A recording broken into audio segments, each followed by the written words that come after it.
오늘은 3월 11일 화요일입니다. 오전 6시 47분에 눈이 떠집니다. 젊었을 땐 아침잠이 많았는데 40이 넘고 나니 아침잠이 없어진 것 같습니다. 아이들과 아내는 아직도 꿈나라입니다. 아빠인 나는 또 출근 준비를 해야 합니다. 거울을 보면서 양치질을 합니다. 그리고는 오늘 해야 할 일을 머릿속으로 생각해 봅니다. 핑크색 티셔츠가 오늘따라 이뻐 보이는 게 제 기분 탓일까요? 하지만 제 아내는 이런 옷을 좋아하지 않습니다. 저보고 한국인답지 않게 옷을 못 입는다고 합니다. 양치를 한 후 립스텐으로 입을 헹궈줍니다. 필리핀은 수돗물이 좋지 않아 입을 헹굴 때 쓰지 않습니다. 세수를 합니다. 어젯밤에 세수를 했기 때문에 물만 묻히고 수건으로 얼굴을 빡빡 문질러 줍니다. 로션을 바릅니다. 내 피부는 소중하니까요. 반들반들한 내 피부 나이는 아직도 괜찮은 것 같습니다. 오늘은 좀 잘생겨 보입니다. 힘차게 브이를 하고 욕실을 나갑니다. 방문을 살짝 여니 강아지들이 오늘도 어김없이 나를 기다리고 있습니다. 밤새도록 나를 기다렸는지 되게 반가워합니다. 오늘은 리안이가 일찍 일어났습니다. 리안이한테 강아지들 간식을 주라고 합니다. 강아지들이 간식을 먹고 있는데 준이도 내려옵니다. 어제 저녁에 일찍 자더니 일찍 일어났나 봅니다. 강아지들을 밖으로 내보냅니다. 그리고 빈 어항을 한번 다시 확인합니다. 저번 영상에서도 말씀드렸듯이 이제 다신 해수어를 키우지 않을 생각입니다. 지금 생각해도 왜 죽었는지 이유를 알 수가 없습니다. 밖으로 나갑니다. 필리핀의 하늘은 오늘도 푸릅니다. 주차장 공사가 끝나서 이제 차 2대를 이렇게 주차할 수 있게 되었습니다. 비록 내 명의로 되어 있는 차들은 아니지만 가만히 쳐다보고 있으면 참 뿌듯합니다.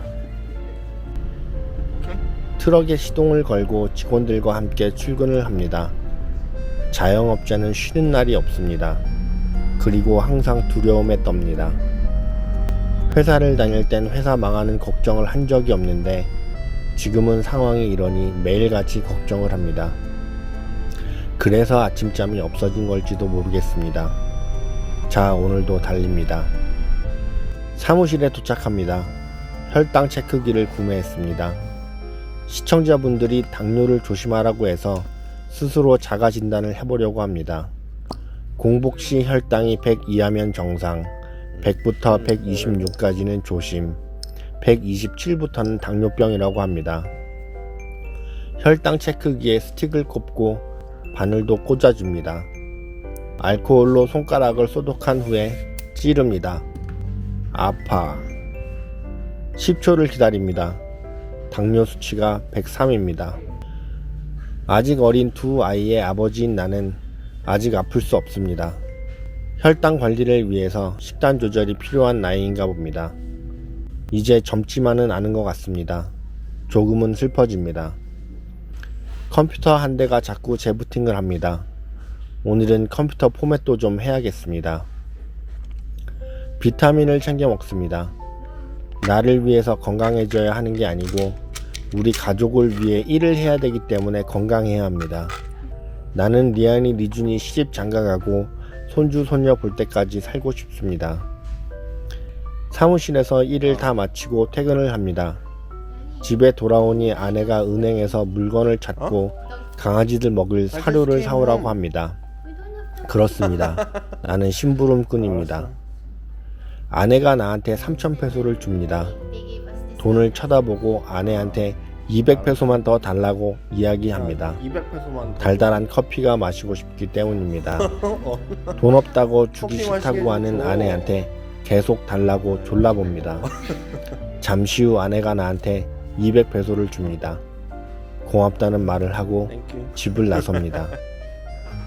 자, 다시 밖으로 나갑니다. 은행을 먼저 가려고 합니다. 차가 조용하니 심부름 갈 맛이 납니다. 은행에 도착하였습니다. 심부름을 자주 다니기 때문에 경비들이 나를 잘 알고 있습니다. 필요한 서류를 주고 돈이 없는 지갑에서 신분증만 꺼내줍니다.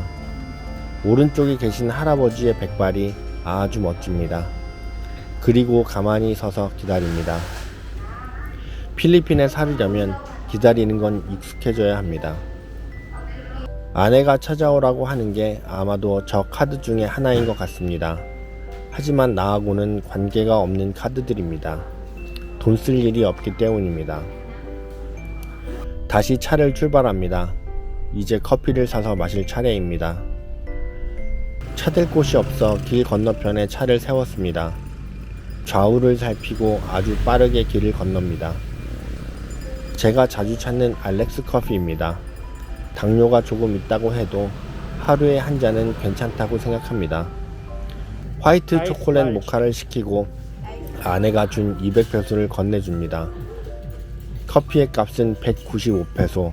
아싸, 5페소는 내 겁니다. 제가 이 커피집을 좋아하는 이유는 다른 거 없습니다. 필리핀의 보통 커피숍에선 멸균 우유를 사용하는데 이 커피집은 생우유를 사용합니다. 맛의 차이는 모르겠는데 기분상 좀 더 고급 커피라고 느껴집니다.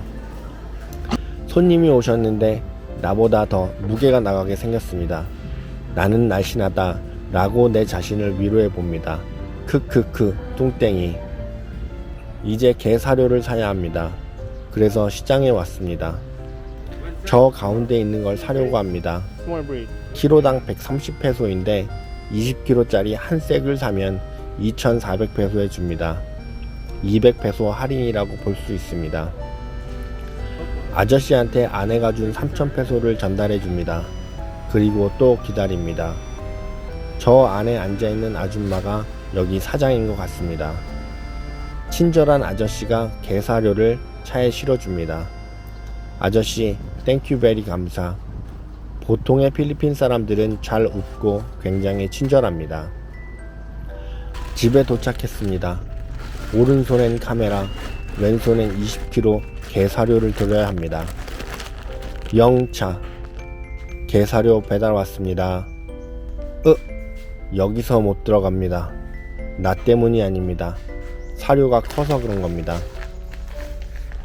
사료를 부엌 밭에 놓고 다시 주차를 하러 나갑니다. 이제 차를 주차하려 합니다. 나는 전진보다 후진을 좋아합니다. 후진을 잘하는 남자가 인기가 좋다고 옛날에 누가 그런 것 같습니다. 조심조심 살금살금 차를 후진하여 주차를 합니다. 차에서 내리려고 하는데 리안이가 왔습니다. 준이를 데리러 가자고 합니다. 집에 들어가서 씻고 쉬고 싶은 마음이 간절하지만 소중한 딸내미가 와서 말을 거니 피곤한 티를 낼 수가 없습니다. 새로 산 자동차가 신기한지 이것저것 물어보고 핸들을 이리저리 돌려봅니다. 딸내미 웃는 모습을 보면 내가 살아가는 이유와 목적이 분명해집니다. 놀이터에서 놀고 있는 작은 아들이를 데리러 왔습니다. 내 얼굴을 보더니 맨발로 막 뛰어옵니다. 어렸을 때 많이 아팠던 둘째 아들, 건강했으면 좋겠습니다. 그냥 집에 가는가 싶더니 다른 놀이터를 가자고 합니다. 그래서 또 아이들을 데리고 빌리지 이리저리를 둘러봅니다. 다른 빌리지에 있는 놀이터에 왔습니다. 준이가 코로나 예방을 위해 소독제를 놀이기구에 뿌립니다. 어릴 땐 혼자서 그네도 타지 못했던 큰딸이 이제는 혼자서도 잘 놉니다. 이런 걸 보면서 느낍니다. 난 건강해야 한다. 그래야 내 자식들을 오래 볼 수 있고 또 좀 더 행복하게 해줄 수 있다고. 자식들의 행복과 건강이 나의 목표입니다. 리안이랑 준이가 서로 먼저 올라가겠다고 싸웁니다. 그만 좀 싸워라 이것들아. 무서운 게 없는 리안이 이젠 높은 곳에 있는 썰매도 잘 탑니다. 아이들이랑 같이 집에 들어옵니다. 그리고 아내가 심부름 시킨 것을 아내한테 가지고 갑니다. 은행에서 가져온 이 물건 아내에게 전달합니다. 나는 아내가 보여줄 때까지 가만히 기다립니다. 은행에서 발급되는 보너스 카드 같은 개념인데 좋은 건가 봅니다. 아내가 좋아하니 나도 기분이 좋아집니다. 옆에 있던 리안이도 신기한지 한번 만져봅니다. 다음날 아침입니다. 오늘도 출근해야 합니다. 필리핀 사는 한국인의 하루는 매일 이렇게 반복됩니다. 끝까지 영상 시청해주셔서 감사합니다.